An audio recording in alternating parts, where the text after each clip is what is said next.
Verán ustedes, voy a tratar de explicar en ese tiempo que me dieron los efectos que ha tenido el neoliberalismo, las políticas neoliberales en México en el último año.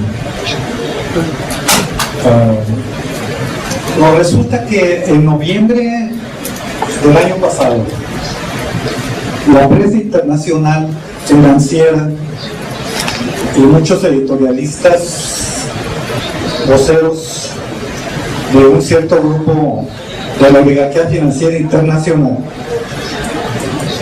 empezaron a sacar una gran serie de artículos, de editoriales, donde ellos planteaban que México estaba viviendo un gran momento.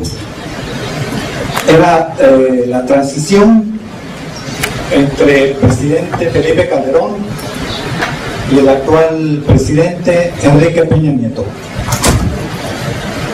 Planteaban ellos, y en México se empezó también a popularizar The Mexican Moment, le llaman. Un periodista del New York Times, Thomas Friedman, dijo,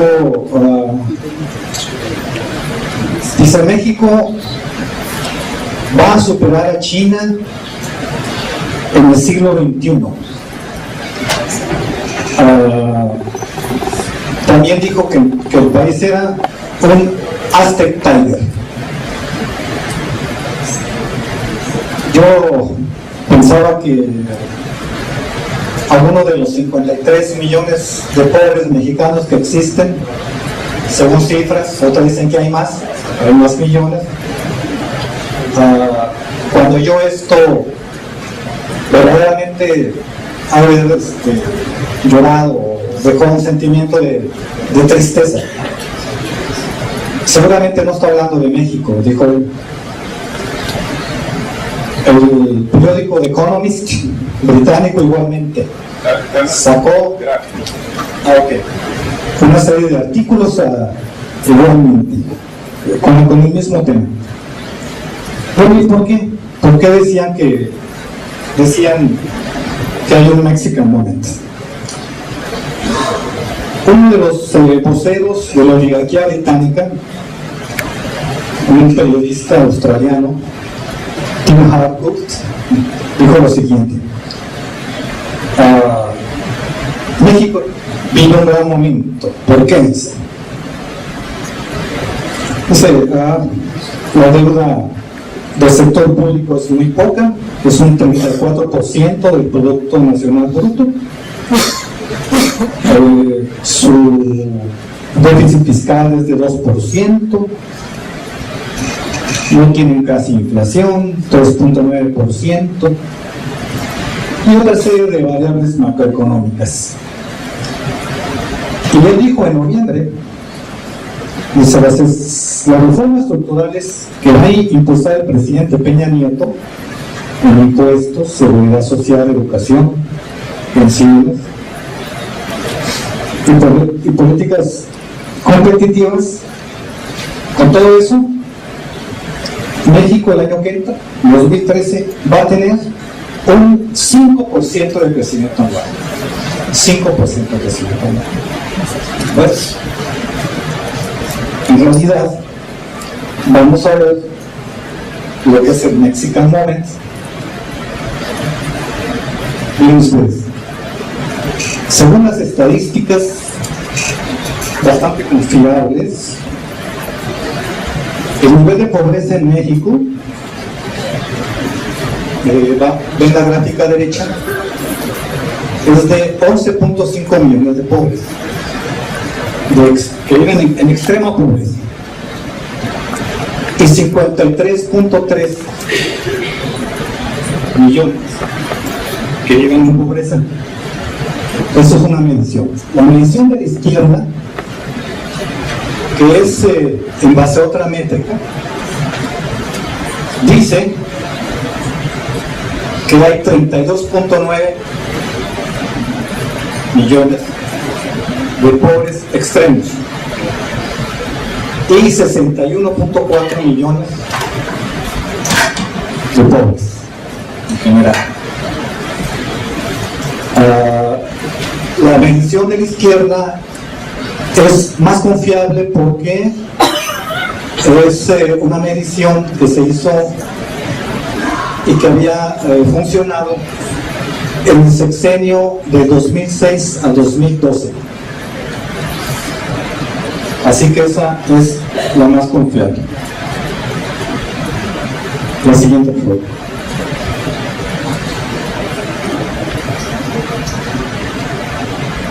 Okay. Vamos viendo ahí cómo es que este Mexican Moment, según la Comisión Nacional de Valoración Comunal, por estados de la República Mexicana, verán ustedes Chiapas, Guerrero, Puebla, Oaxaca, Tlaxcala, Michoacán, Zacatecas, Hidalgo, vemos tantos por ciento. Todos esos estados de la República Mexicana son más pobres, hay más pobreza que en Guatemala, que es bastante. Y en la República Mexicana, en total entonces, hay un 46% de pobres. Vemos abajo, en la década de 1950, el 19.1% de la población está en pobreza. En 1963, esa cifra bajó a 15.55% y llegó a estar a 10% durante el principio de la década de los 90. Ahí está mal, es de los 90, de los 80, perdón. Comparen entonces esas cifras con la actualidad. La siguiente. Otro de los temas aquí importantes es que se ha presentado siempre que nuestro país, que México, no tiene problemas de deuda, que tenemos un buen funcionamiento. Sin embargo, claro, si los comparamos con países como Grecia o España, aparentemente la deuda es muy manejable. En el año 2011 ascendía a 113.600 millones de dólares. Sin embargo,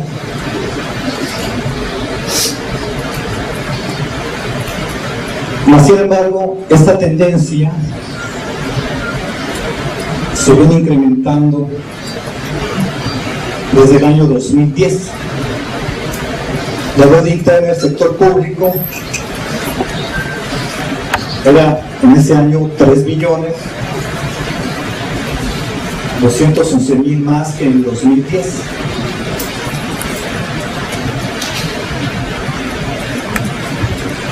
La siguiente.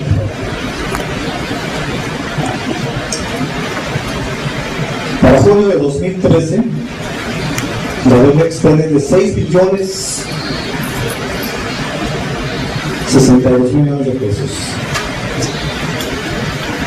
equivale a 38.07 del PIB. Todo es manejable, ¿sí? Sin embargo, solamente en este año ha crecido 1.3%. La siguiente.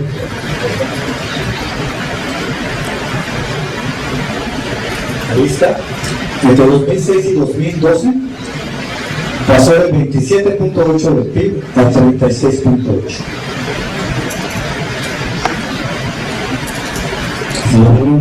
Muy importante y muy preocupante además. La siguiente.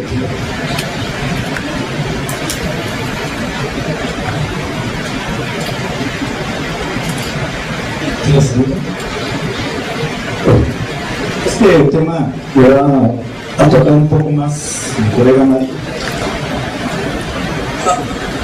Bueno, se pasaron, no me importa, mira. Voy a regresar. Es que esa proyección que tenían los promotores del Mexican Moment, de repente se empezó a desvanecer. Y en enero todavía de este año, el pronóstico era de 3.55% de crecimiento. Y como verán ustedes, fue bajando los pronósticos hasta llegar al 1.78%. Eso es lo que se prevé. De 5% al 1.78%, pues es una diferencia bastante grande. La siguiente, por favor. Ese es cómo ha desarrollado el comportamiento del Producto Interno Bruto en los últimos 5 años, de 2008 a 2013. Se darán cuenta ustedes que en el año 2009 hubo una caída brutal de menos 6.61%.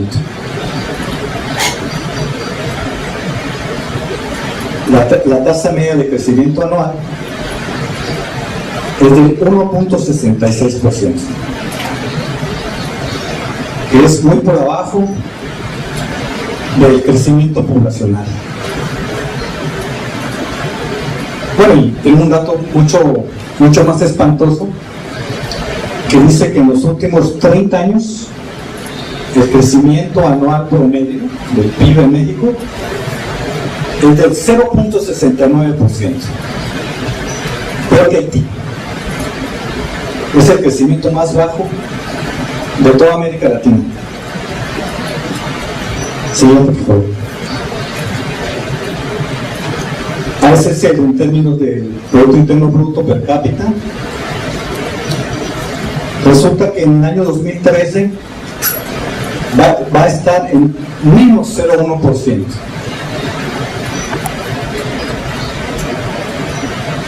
Siguiente. Esa es la misma, solamente medida por semestres. Siguiente. Ese es el Producto Interno Agropecuario, algo de lo que mañana hablaba el profesor Leza. Y siquiera para este año va a haber un crecimiento del 0.4%. Pero si lo comparan con el año 2011, en el año 2011 el crecimiento es negativo del Producto Interno Bruto Agropecuario, menos 6 puntos. Eso hace que el país se haya hecho un importador de alimentos, lo cual significa una sangría enorme para nuestras divisas. Estamos gastando alrededor de 30,000 millones de dólares anuales en importación de alimentos, cuando México en la década de los 80s llegó a ser prácticamente autosuficiente en materia agrícola. La siguiente. Bueno, esta es el encabezado de un periódico donde el secretario de Hacienda, Videgaray, reconocía: no despegó la economía en el primer año de Peña. Y hay una manifestación bastante tumultuosa de gente que está oponiendo a las reformas impulsadas por el gobierno. La siguiente, por favor. Aún a pesar de todo esto, el 1 de septiembre de este año, el presidente Peña Nieto dijo que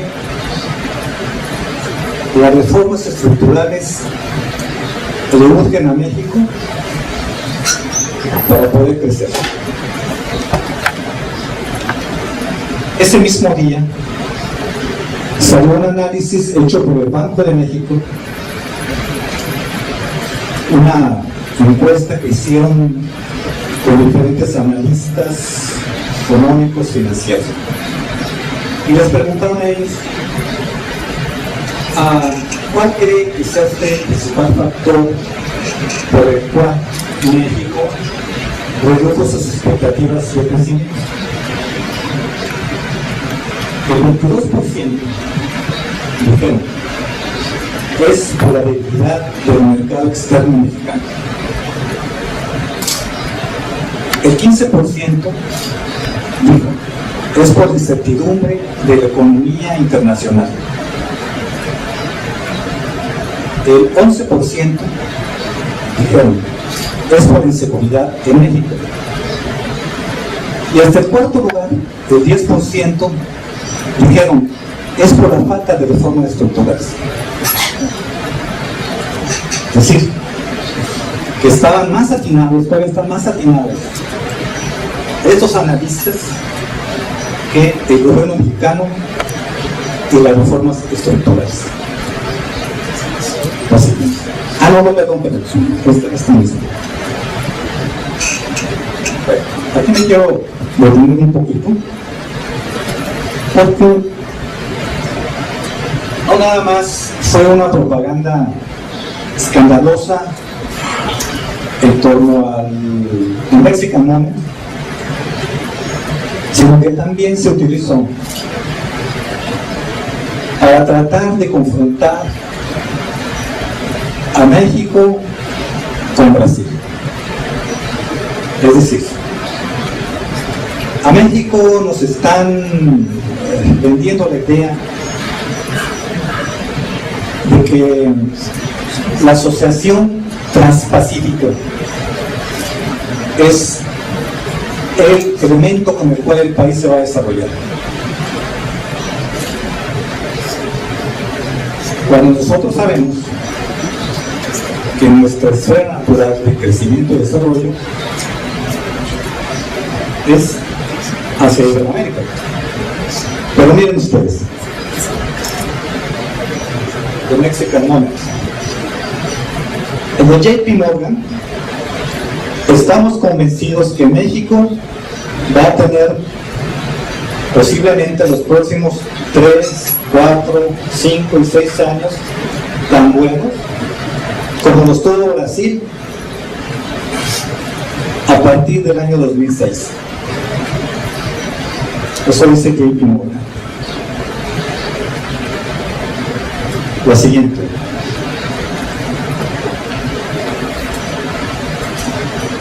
Depende de nosotros los mexicanos escoger un camino más constructivo hacia adelante y no desperdiciar una oportunidad como lo hizo Brasil de aprobar reformas en los momentos buenos. Este es el Mexican Moment, director de Standard & Poor's en México. La siguiente. Bueno, ya se terminó. Ahora bien, como todos ustedes saben, pues para que un país pueda generar empleos debe de tener un crecimiento real de la economía. Más o menos se calcula que por cada 1% del PIB, del crecimiento del PIB, genera 200,000 empleos nuevos. ¿Qué va a pasar entonces en el país cuando se va a crecer cuando mucho? Al 1.7%. Cuando se aprobó la reforma laboral, de aquí mis colegas han luchado en contra de ella. El planteamiento del gobierno es el siguiente: si se aprueba esta reforma, van a venir capitales en grandes cantidades, se van a crear 800,000 empleos en los primeros 2 meses de la aprobación de la reforma laboral. No solamente no se crearon esos 800,000, sino que se perdieron 50,000. De manera tal que esta promesa de reformas estructurales, como está planteada en términos de mejoría de los niveles de la población, no van a tener ningún efecto en elevar los niveles de vida de los trabajadores y de nadie. ¿Por qué? Porque todas estas reformas siguen las mismas pautas del modelo económico neoliberal. Y todavía en algún sector del gobierno, el secretario de Economía dice, bueno, el problema es que no se ha aplicado bien el modelo. Es correcto, pero no está bien aplicado. Nosotros decimos, después de 30 años, y aquí se aplica aquella vieja máxima que dice, no esperes cosas diferentes si sigues haciendo lo mismo. Y en los 30 años se ha hecho lo mismo. Ahora está el gobierno empeñado en una reforma energética en el que se pretende abrir la inversión privada en los campos petroleros. Igualmente nos prometen que con esta reforma el país va a crecer económicamente, va a haber inversiones por miles de millones de dólares, pero ya no les creemos, porque ahí tenemos esos resultados. Y lo que sí va a pasar, y digamos que es una pretensión de los círculos globalistas de poder, es separar a México de manera definitiva del proceso de integración hacia Latinoamérica, hacia absolutamente al acuerdo transpacífico. Y dicen, argumentan, México tiene más o menos un intercambio económico con Estados Unidos en el orden de 500,000 millones de dólares anuales. 500 millones de dólares anuales. 500 trillones. Claro,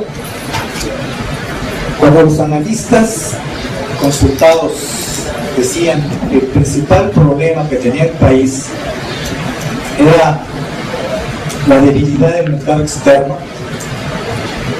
es porque el Producto Interno Bruto en México, más del 60% es el componente externo, más que China y más que los propios Estados Unidos. De manera tal que estaban correctos en hacer esa apreciación. Ese es el verdadero problema. Y eso es lo que el país tendría que abocarse a resolver.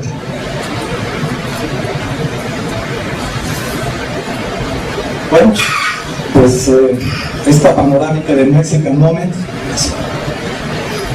espero les